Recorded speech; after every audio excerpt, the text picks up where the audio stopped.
So good. Well, it's about 6:35, so I think we will get started tonight. This is the last time with Joe Davis tonight, and we are so thankful. Yeah, can you see Joe? He's got the tears running down his face already.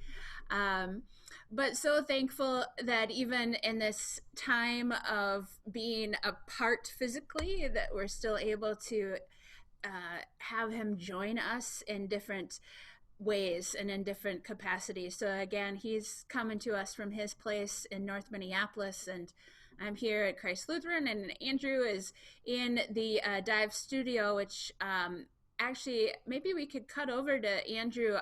I'm not really sure where exactly his wave is tonight. Dive Studio's been moving around a lot. We're having trouble holding down rent on a one place. So tonight we're in Estonia, actually. Got it. And you got your guitar there. So what I is that? did. I brought that with me. It travels Um, well. it travels along with me. Yes. Yep. Fortunate about that. I'm sitting here in the Dive Studio monitoring the chat. So if you have a question or comment for Joe, feel free to leave it there. I know we already got a question from a mysterious person named iPad, and they're asking, Joe, what do you think of my haircut? I don't Yeah. know. He's muted. He can't say anything bad. All right. Before we get started tonight, we're gonna sing Sanctuary together. I'm pretty sure you guys already know this one, but here we go. Lord, prepare me to be a sanctuary, pure and holy, tried and true. With thanksgiving, I'll be a living sanctuary for you. One more time. Lord, prepare me to be a sanctuary, pure and holy, tried and true. With thanksgiving, I'll be a living sanctuary for you. All right, back to you in the Zoom studio, Pastor Sarah. All right. Thank you. Yeah. So, Joe was going to share with us tonight kind of his last topic and ways, right, that we've been able to connect some of our story with God's story and the whole idea around stories. And really, this time of being in a pandemic certainly has its own story, does it not? So, Joe, I know that you're going to talk a bit about being present and being enough. So, thank you again for being with us tonight. So, over to you. Yes, yes. Thank you so much, Pastor Sarah. It's so good to be here with you beautiful people. Yeah, it's been a really just full week for me. Just like I feel like I've been learning so much during this time. Um, I know it's a new. We're all kind of forming new rhythms and forming a new way of being. There's a lot on people's schedules. Some people are homeschooling for the first time. I know for me, I'm over here and I'm doing lots and lots of Zoom meetings, which is something I did a little bit before, but now I'm doing it every single day. And in addition, I'm like in the kitchen a little bit more, trying to figure out what we're eating, uh, experimenting a few things here and there. Like I'm not one who has very strong culinary skills. So that's been an adventure for me. Um, and there's just so many opportunities to learn new things, new ways of being together. I think even, especially as people of faith, as a church community, we're learning new ways to stay connected, right? Yeah. Even though we have to have physical distancing, we're still able to have like spiritual practices and communal practices that um, keep us together and have that strong sense of togetherness in the midst of that.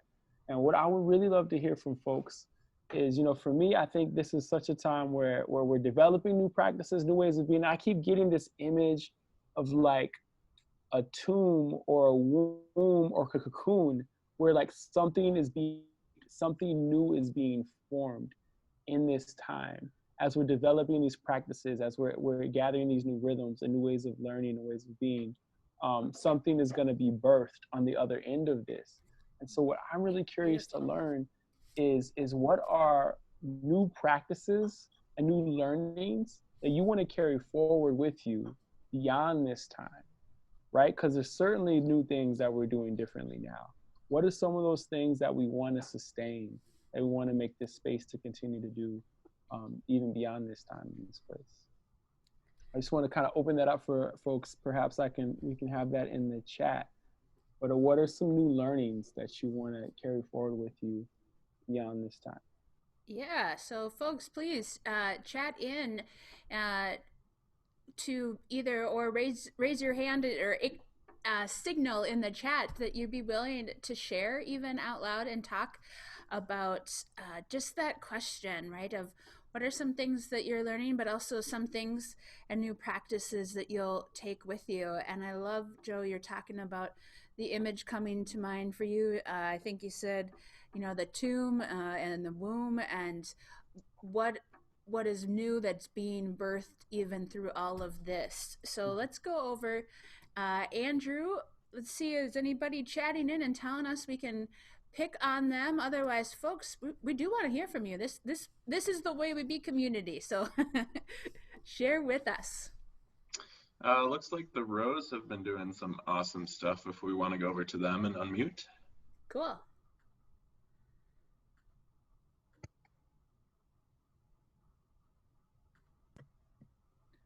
Hi, everybody. So me personally, and when I can enroll others in my family too, have been doing daily meditation where we just practice breathing and being present in the moment of now, and along with that, saying words of gratitude, because there's still so much to be grateful for.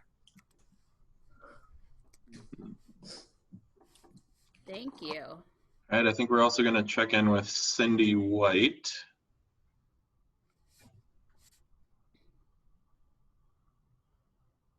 You're doing great, Chance. Mm-hmm. Hi. Well, I was eating, because I was on the go all the time, and now I'm home, eating and cooking more at home. I have done in years. So what is one thing you've made recently that you've liked? Biscuits and gravy. And then I made a banana bread with chocolate chips and pecans. Ooh. And I made my own chicken and dumplings. Ooh, okay. So I've made a lot of different stuff that I've wanted to make, but never really had the time. Sounds awesome. Mm-hmm. That was making me hungry just hearing you talk about it. All right, I think we're going to hear from two more people. First up is Sue Witt. Hi, Sue. And who's after that? We're going to go over to a mysterious person named iPad. Looks a lot like Pastor Kent. I've been, of course, the weather has cooperated, but I've been wanting to make daily walks a more regular part of my life, and I've needed them now. It's a chance to get outside and see people from a safe distance, as well as I've just found I've spent so much time lately on the computer having to deal with some changes in being able to have our political conventions, and it's a good release to get outside and just walk, be in nature, and commune with God. Thank you. Mr. iPad. Am I live? I don't know. Are you alive? I don't know if it's on. This is weird. Never used the iPad before. You're good. What I wrote was just incredible. For so many years, just all of us have just said like, oh, I just want to get together. I don't want to have a virtual church. And I have been part of that camp strongly in my own faith walk. Although I've seen virtual community, I've never really dived into it like we are. But I'm amazed at the virtual connection that we feel in this new COVID reality. And I think slowly all of us, in almost every conversation I'm having, whether it be with other church workers, other staff members, or even members of this church or around the globe, people are saying, wow, we're learning so much. And what of this will we keep that is good when we are back together? Be interesting. Yeah. Thank you. Andrew, we got anybody else? We got a few more chats pouring in, but I think we're going to go back to Joe for now. But you can keep typing in your answers to that question, and we'll keep looking at them and seeing if there's anyone we can unmute. Cool, thanks. Mm-hmm. Thank you all so much. Like, hearing your responses are really inspiring. I just saw in the chat, I think it was Dan and Nancy said, they call it purposeful connection. I think that's really beautiful and really powerful. I want to carry that with me for sure. And one of the big things I've been learning just kind of hit me unexpectedly, because I never realized how much like I've been conditioned and programmed to stay busy. And I'm a master at distracting myself. Mm-hmm. I'm really, really, really good at just always finding something to do to keep me busy, for better or for worse. And so I really started to get a sense of how deep that is inside of myself, inside of my body, when I actually had just a space to breathe and just have some quietness and stillness. I know I heard some of you talking about prayer and meditation, and I just had a moment. I had this longing, and I was like, I need to make space for this. And so finally I was just laying down. I was just reflecting and praying, and I journal a lot. I'm a big journaler. That's where I create a lot of my poetry and how I'm able to process my experiences. And I even just like turned off my phone, which isn't something that I do very often, but I literally just turned off my phone, put my phone away, and I just laid there and just like listened to my body, listened to my spirit, listened to the Spirit of God just wash over me. And I started to recognize how much anxiety my body was carrying. And I started to recognize how like there wasn't anyone or anything that was pushing me to work, but I still felt like this need to just work and to create and to produce. But when I was able to just have that quietness and stillness and just listen, I began to actually cry. I wasn't sure where the tears were coming from, but I just recognized there was like just kind of this sadness and this need to just rest and to be present to that experience. Yeah. And when I started crying, I didn't want to cry, but I allowed myself to cry. And then I gave myself to like what I felt my body needed to do.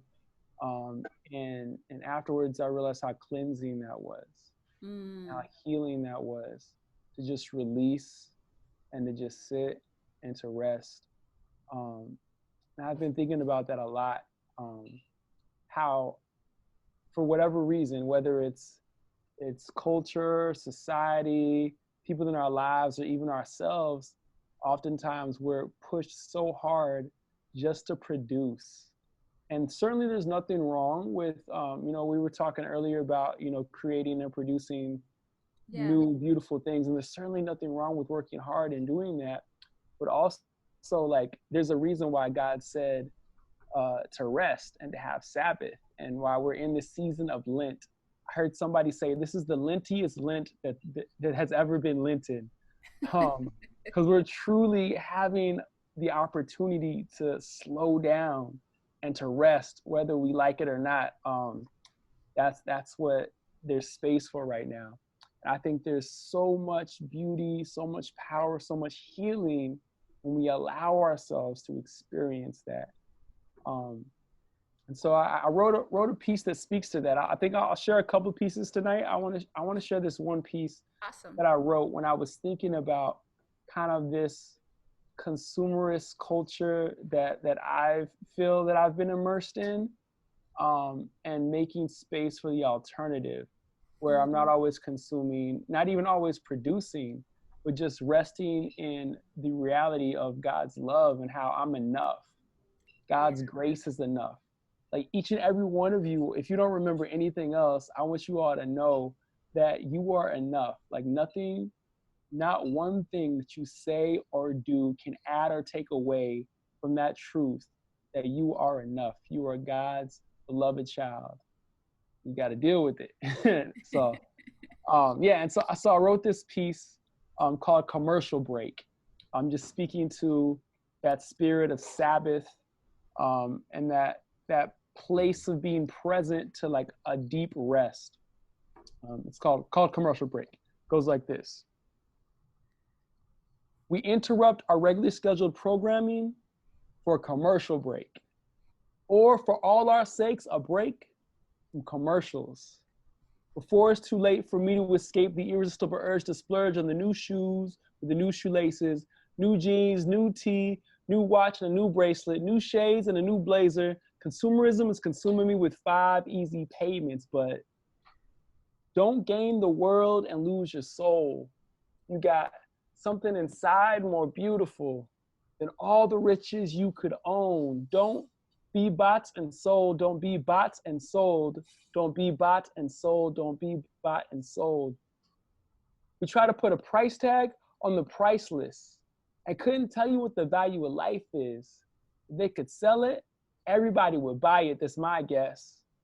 But why do I buy products without thinking of the byproduct? I think I need it. I want it till the week after I got it. Then I forget about it. If I'm honest, confessing, acts of accessories are necessary when some folks don't have access to necessities. Unless I've agreed, there's a greed that gets the best of me. There'll always be need for those who have less than me, but don't gain the world and lose your soul. You got something inside more beautiful than all the riches you could own. Don't be bought and sold. Don't be bought and sold. Don't be bought and sold. Don't be bought and sold. A culture of merchandise hurts our pocketbooks and purses, but our heart takes the worst hit when we worship these purchases. The more we yearn to gain, the more we waste in this evasive chase. Our search for worth is purposeless till we come to terms with this. God's love for you is perfect, and there ain't no earning it. So don't gain the world and lose your soul. You got something inside more beautiful than all the riches you could own. Don't be bought and sold. Don't be bought and sold. Don't be bought and sold. Don't be bought and sold. It's that piece right there. And amen. Thank you.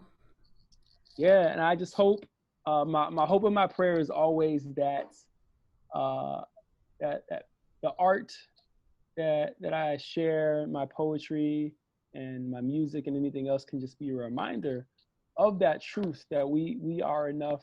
God's grace is enough.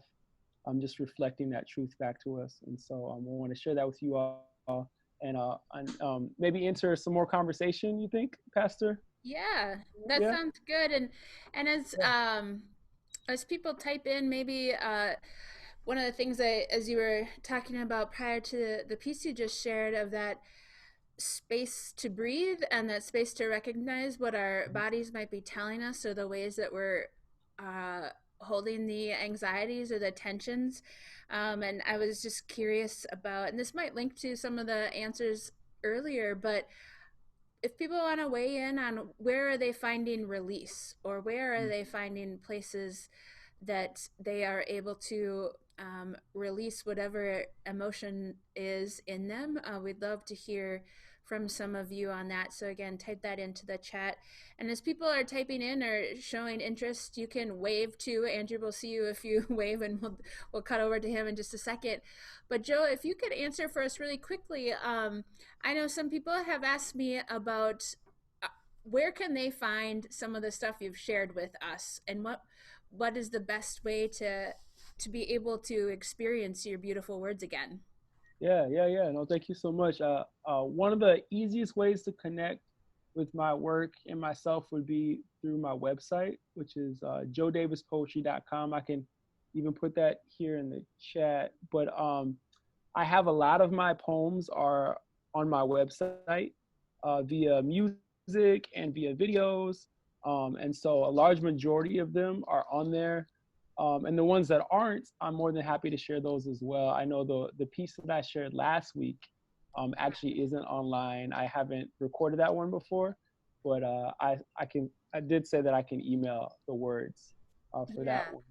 And yeah, but a lot of my work is online, either on my website, or if you go to any social media, if you just type in Joe Davis Poetry, I'm consistent on every social media platform. So Facebook, Twitter, Instagram, YouTube. You just type in Joe Davis Poetry or hashtag Joe Davis Poetry. You'll be able to find my page. And I have work out there as well. So yeah, I'll put that here in the chat box. But I would love to stay connected with folks even after our time of Lent, in what I'm calling the collaboratory. I'd still love to stay connected with folks and still hear your stories, and still have that purposeful connection. So I would love that. Yeah, cool. Andrew, what are you hearing from others in the chat or seeing other willing people to share? And folks, whether it's the question I posed or something else, just we want you to participate with us. Mm-hmm. I think we're actually first going to revisit some of those chats from earlier and go over to the Samuelson family and Heather. All right. Hi, Samuelsons. How do I get on? We hear you. You're on. Hi. Hello. We have a different picture here, but my previous thing that I was saying is just teaching virtual music lessons and really staying connected with the kids that I love and the learning that we were at, so that continues. And for me, being able to play my flute and my piano and create that way, and just take time for myself. Thank you. Awesome. We're also going to check in with John and Sue Lundholm. They're actually using Zoom for their own family stuff, it looks like. We'll find your bald head, John. Don't wait. Just hold on. I know you told us that was the indicator. For a chance, these photos are just jumping around, so. Yeah, we did Zoom get together with my two sisters and a good friend of mine, and just had a great time last Saturday, kind of playing around with the technology. And then my 89-year-old parents, who are up at the farmstead in Andover and kind of locked in, we get groceries to them and they meet us at the door and pass off with good social distancing. But they both have iPads. So I know it wouldn't be in their wheelhouse to be able to get the app loaded onto the iPad. So I've been playing around with ideas. If the weather stays nice, we can actually walk up to their window. As long as I get the app on, we'll have the window open and kind of coach them through doing it. But they just haven't seen people. They see us when we bring groceries, and that's about it. Yeah, thank you. Mm-hmm. I think we're going to go over to Maria Rowe next. She's got an example of the way she's finding ways to release. Scared, Mom. They can hear you. She's embarrassed. Yeah, don't be scared. We want to hear from you. I said playing soccer outside with my family, my friends, and then going on bike rides every day with Maria Howe. Yeah, with Maria Howe. With Maria Howe. Sorry, Maria. 6 feet apart. We yell at them all the time. Thank you for sharing. Those are important ways to release. Absolutely. Who else, Andrew? Let's see. I think we can go over to Cindy White again, actually. What did I put? No, daily daily devotions is one of the big things that I've really worked on now that I have time. Yeah. So yeah. Mm-hmm. Thank you.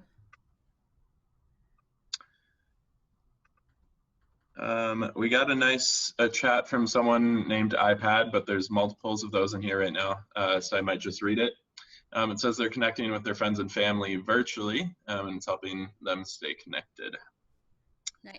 Let's see, we're also gonna check in with, looks like Kristen's iPad.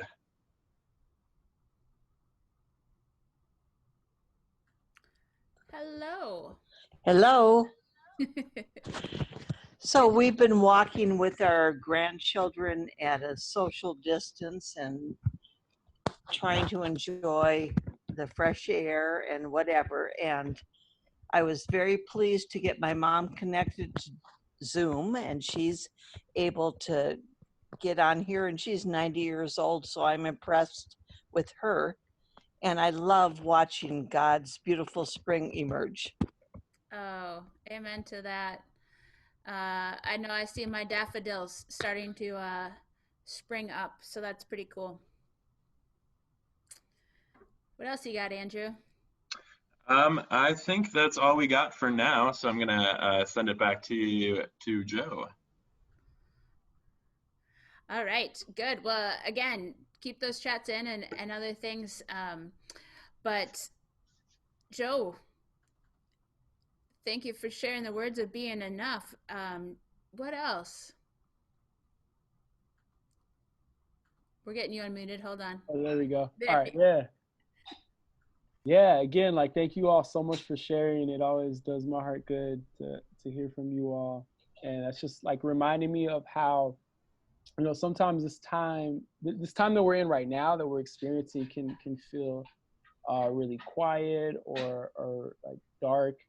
But I also am reminded of how there's things that bloom and blossom in the dark, and that, you know, you talk about the spring emerging, how there's a process prior to that occurring.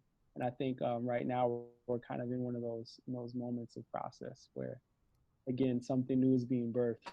And so Yeah. I hope and pray that we can stay present to it, even when it's uncomfortable, but we can still make the space to listen and to learn and to be present to what the Holy Spirit is stirring. Yeah, and just connecting it to God's story. Yeah, Pastor Sarah. Well, no, I was gonna say, do you yourself you were talking about trying to find those and make those spaces of prayer and whatnot. Do you have a certain way that I think it's always curious to hear people, do you have a certain chair you like to pray from, or a certain location, or do you use any sort of special scripture or other reading or free form? Like, could you just share with us how you yourselves are additionally staying connected, grounded, and releasing? Yeah, for me, one of the ways that I feel deeply connected to God is through writing. I started that even when I was younger. I think I shared my story with some of you all before, but you know, when I was a kid, I was really, really sick, always in and out of the hospital. And I had already had this practice of writing, but that was my way of, like, when it was hard for me to talk to other people, I could talk to God, and I could process what I was experiencing through my writing. And so to this day, that's still one of my most steadfast practices. Is when I write, I just feel God's presence. And even when I share what I write too, I feel a connection to other people, to the Spirit and other people. And so that for me really is a sacred time when I'm writing.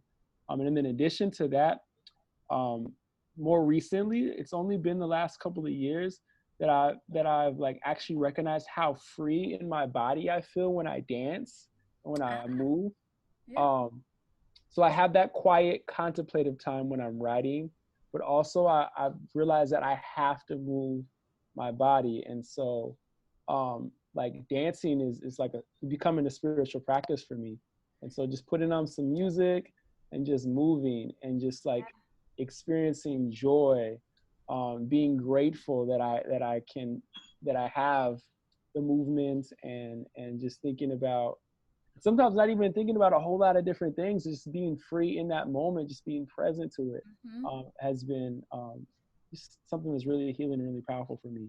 So, Well, thank you. Absolutely for sharing that. And I think talking about that of the ways that we are all creative happens in different ways and through different motions and throughout time, right? That things might change. So you're talking about connecting more with a different, an additional spiritual practice, right, around dance. And I do think that does connect with the whole broader topic of story, right? And that none of our stories are ever stagnant, of just maintaining that, whether it's our faith story or just our life story, the constant movement that happens. And sometimes that movement might be really rapid, and maybe sometimes that movement is less rapid, you know, but there's always kind of a movement to our story. And I think we see movement in God's story too, throughout our lives, and certainly throughout the larger narrative of creation. And that and certainly moving into this time of, or what did you call it, the lentiest Lents of all Lent or something like that? Yeah. I think that's what we're in right now. Yeah. Yeah, right. The how do we wrap up this unique season of Lent, of time and space, of connection with God and other things? I didn't know, do you have one or two more pieces that you were going to share with us? Yeah, I had one more poem that I had hoped to share, almost as like a sending. So I don't know if we want to sing or sing our way out, or if Yeah, we want well, to do let's a go over poem to on our way Andrew. out, or what are we feeling? What are folks? Let's go to Andrew and see if he's got anybody else that wants to share, or conversation or questions from the chat, and then we'll maybe we'll go there, and then we'll sing. And I think having you send us out will be pretty cool. So Andrew, though we didn't hear from previously if you were still in Estonia, or whether or not you have taken your ship elsewhere. I did get evicted from my studio in Estonia. So we're all the way in Sri Lanka right now. It's tough. It's tough going, moving all over the globe.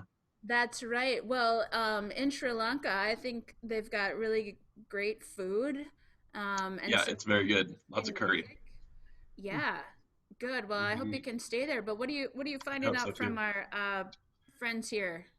Well, it looks like we do have one chat that we'll go over to right now. But if you have another comment or a question for Joe, silly or serious or whatever you want in between, you can type it in the chat right now and we'll go to you.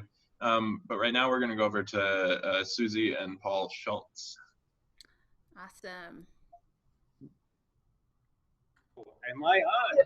Hey. You're on. We enjoy the new springtime weather, except that I'm working remotely, so the sun beats into our spare bedroom while I use that entire area to work for 9 hours a day. Susie has the chance to, while she's talking and working on the computer, eventually to say, oh gosh, I'm just going to be on a conversation right now, so I'm going to just step out on the sunny deck. And by the time I get done with my work, it's clouded over. But at the same time, we can take a walk around the neighborhood. We can enjoy the outdoors. We can stay 6 feet away from our neighbors as they're walking their dogs or something of that sort. and we're far enough away from other things that we don't have to really worry about the social distancing.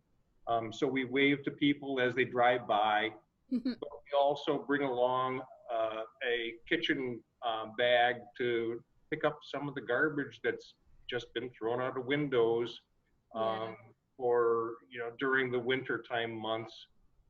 Somebody in our neighborhood really loves Bud Light. So we've got lots of aluminum that we can donate to a recycler.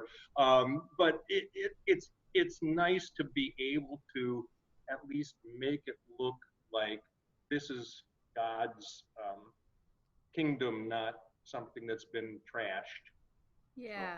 Yeah, we live way out in the country, and our house. I feel really lucky that our house really works for this work at home thing, because we have 8 acres of woods and meadow around our house, and we're watching all the wildlife and enjoying the birds, and it's kind of like, I don't know if you've read and seen about people going up to their cabins, to escape. Hunkering down. We have everything like a cabin except the lake. And so we feel really away when we're here. And that's been, with all of the frustration sometimes of living in a house that needs work and all these different things, it certainly has shown what a blessing this place is for us to be at this time. And the frogs are now croaking out in the wetlands, so we hope there's enough of them to eat all of the mosquitoes in the neighborhood. It won't happen, but we hope so. Well, we know they'll do their fair share. Thank you so much. Andrew, is there anybody else? There's just one other chat, and it would invite you all to look at Pastor Ken's background right now. I may be in Sri Lanka, but apparently his studio is in space. Oh, yeah, he's far out there, isn't he? Very far out, yep. Yeah, he's a far out guy. Kind of an alien. Yeah, there we go, nice. Cool, well, it looks like you are ready to bring that guitar to sing before we hear from Joe kind of offering a final poem. Is that where we're at? Absolutely. Cool, thank you. So we're going to sing Sanctuary again. As we're singing, guys, I want you to think about, I know most of us haven't been inside a physical church building in, 2-3 weeks. But as you're singing the song, think about how you bring God into your homes, how you bring God into your life, even when we're separate from our physical church building.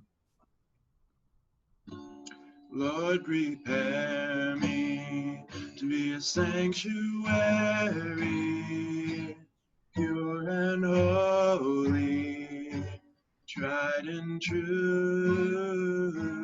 With thanksgiving, I'll be a living sanctuary for you. Lord, prepare me to be a sanctuary, pure and holy, tried and true.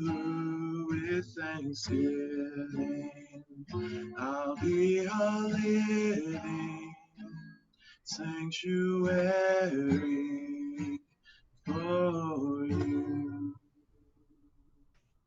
Amen. Amen.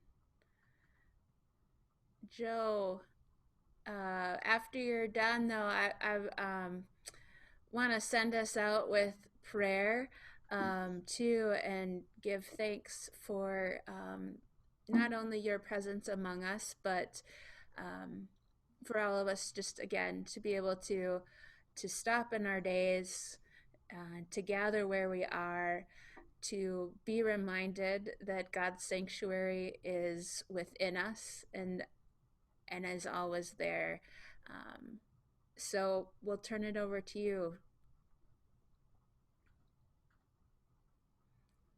All right, there we go. Yeah, thank you so much again. It's been such a beautiful time sharing with you all, and hearing that song of being a living sanctuary.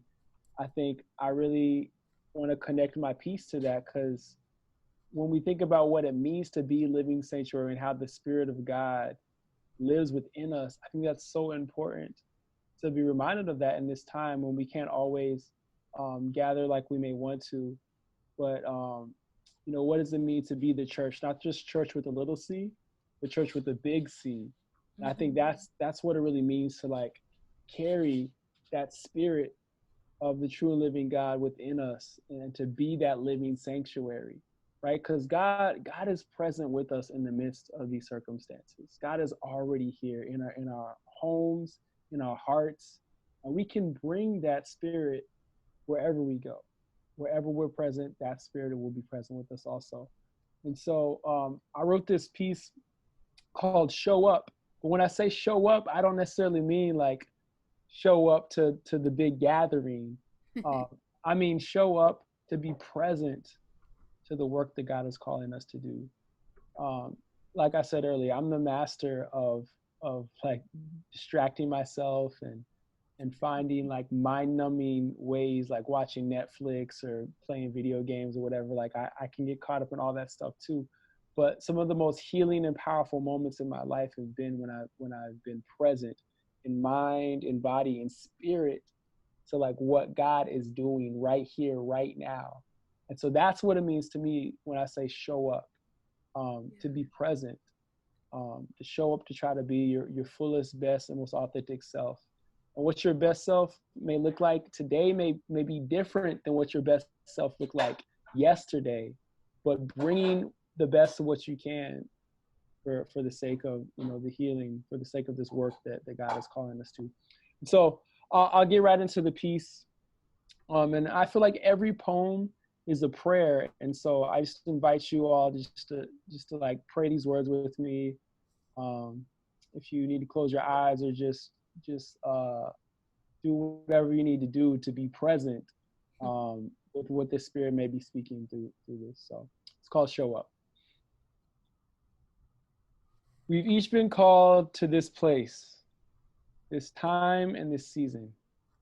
You may not yet know the rhyme or the reason. You may not feel, think, or believe in the same things I believe in. But we've been asked to show up. Show up wherever you are from. You can come here to be free.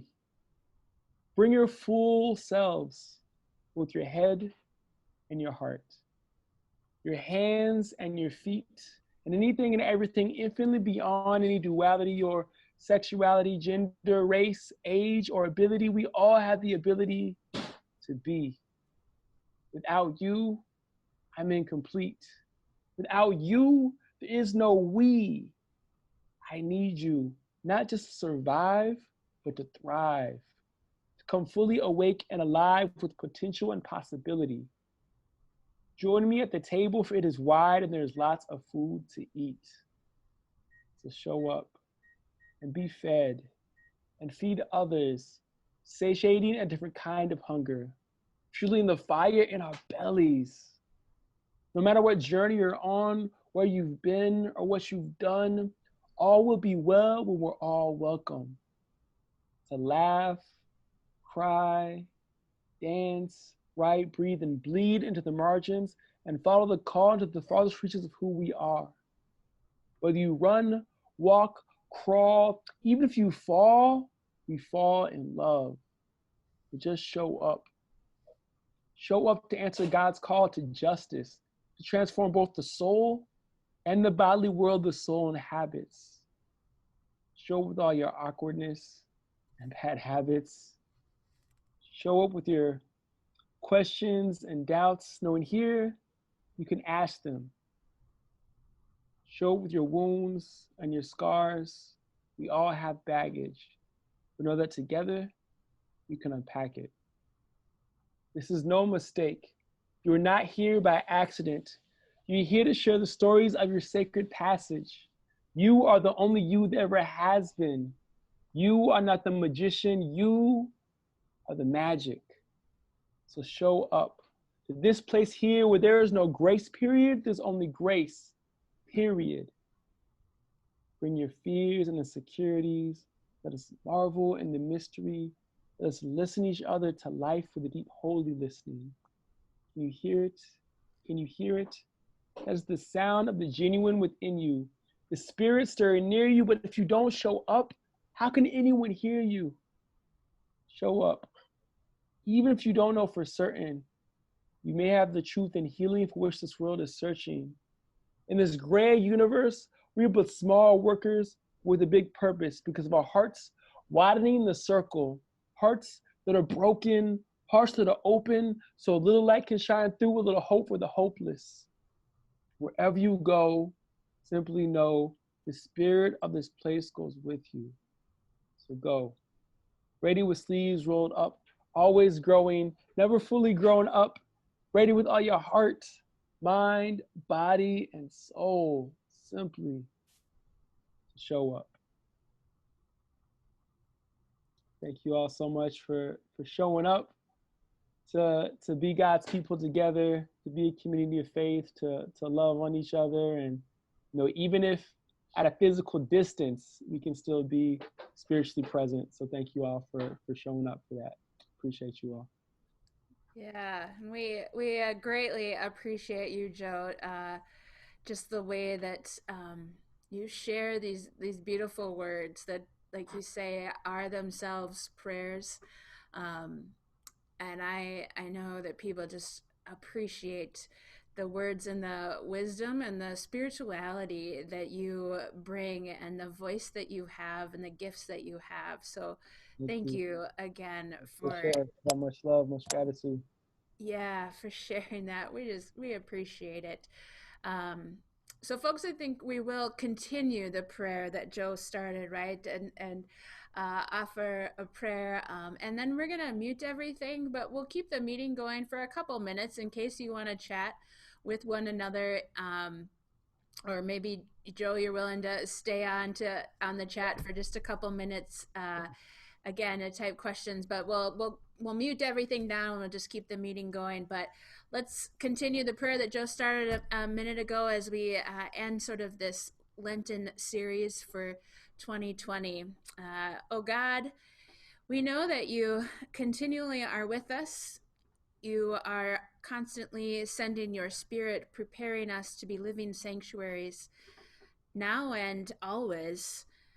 Guide us in all the ways that we, each and every one of us, no matter our age, no matter our location, no matter what our circumstances are, that we can show up, that we experience your grace. The grace that, as Joe so eloquently said, is not a grace period, it's just grace, period. We give thanks for Joe and his gifts. Give thanks for all the folks that are able to gather in this time tonight, and those who are with us also in spirit. Be with us the rest of this evening into our slumbers, that we may wake refreshed in the morning to serve you once again. We pray this in Jesus' name. Amen. Amen. Again, we'll give a wave. We'll keep the meeting open for a few minutes if you want to chat. But good to be with you all. I should say, just an announcement, Palm Sunday happening this Sunday at 10 a.m. You can yet still tonight, if you saw the Facebook post, do a 10-second video of your household waving some sort of branch or palm or dead stick, whatever it is, and send that email it to me, please, if you want to be part of worship this Palm Sunday. And then that will lead us into Holy Week next week, where we don't have any programming on Wednesday nights. We'll have Bible study at 10:30 in the morning, but then our schedule for Holy Week is both Thursday and Friday, Monday, Thursday, and Good Friday. We have noon midday reflections. And then at 6:30 on both of those nights, we have worship. Now, one of the things around worship for Thursday night is we invite you to bring your Zoom capacity to your supper table, your dinner table. We're going to gather around whatever those tables are at 6:30. And so we're asking you to intentionally hold off your meal until then, if you can, right? If you can. But that is the schedule for this upcoming week. You can always be reminded on our church's website, clcblaine.org, of all of the Zoom programming that we have going on at this time. But peace be with you all. Take care. And again, you can use that chat function if you want for a few minutes. But otherwise, take care.